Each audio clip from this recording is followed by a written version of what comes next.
இப்போ குடும்பத்துல வந்து ஒரு தலைவர் வந்து நாங்க கேட்குறோம் எல்லாமே சொல்றீங்க. ஆனா இதுல எல்லாருமே நமக்கு ஒத்து வரணும் இல்லையா? எல்லாத்தையும் நம்ம போயி நான் பார்த்தேன். என்ன எல்லா ஃபேமிலியும் ஒத்து வந்து தானே அந்த குலதெய்வத்த போய் நம்ம தரிசனம் பண்ண முடியும். ஆமா. எல்லாரும் இழுத்துட்டு போயிட முடியுமா? அந்த காண்டத்துல சொல்லுவாங்களா?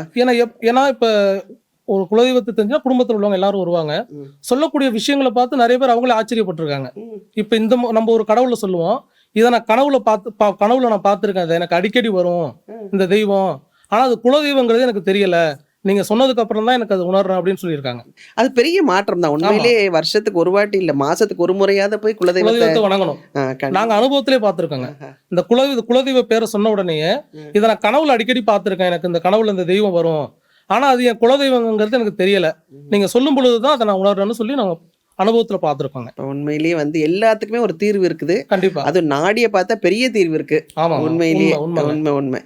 இப்ப வந்து இப்ப நான் வந்து உங்கள பார்க்கணும் அப்டின்னா, இப்ப என்னோட நாடி வந்து நான் இப்ப உங்களுக்கு வந்து ரேகை வைக்கிறேன். இடது கை ரேகை. வச்சதுக்கு அப்புறமா நீங்க உங்க ஊர்ல போய் தேடி ஆமா. அதுக்கான சுவடிகள் இருக்காங்கிறத நம்ம முதல்ல தேடி பார்க்கணும். ம். கிடைச்சுச்சுன்னா அதாவது சுவடிகள் முதல்ல கிடைக்கணும். ம். அதன் பிறகு அந்த சுவடியில உங்களுடைய விவரம் இருக்கா? ஏன்னா வந்து நம்ம பிறந்த நேரத்துல பல பேர் பிறந்திருக்காங்க இல்லைங்களா? அதனால நெறைய பேருக்கு அதுல விவரங்கள் எழுதியிருக்காங்க. ம். அதுல நம்ம விவரம் இருக்காங்கிறத நம்ம தேடி பார்க்கணும். ம். தேடி பார்த்து இல்லனாலும் கலெக்ட் பண்ணிடுவீங்க. ஆமா. சூப்பர். அதாவது அதுவும் சொல்றேனே இருக்குமான்னு சொல்ல முடியாது. நம்ம தேடி பார்க்கணும்.